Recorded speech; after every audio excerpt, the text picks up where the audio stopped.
you head over to CapCut and upload the video you want to work with. You look to the video and cut out the unnecessary parts.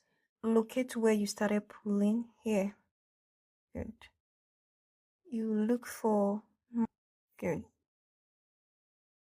You let it load, then you look for mirror mask. See it now.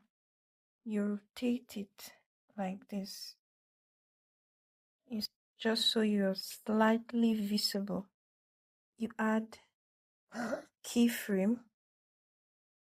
You open it a little. You add another keyframe. Good. You keyframe.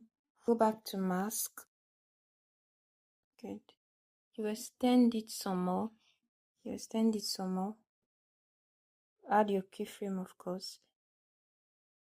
Then you extend it again and add another keyframe. Lastly, add another keyframe and extend it. Then at the ending, you extend it completely and add your keyframe. Let's watch our video.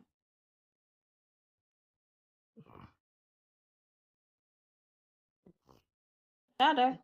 Thanks for watching and see you in my next video.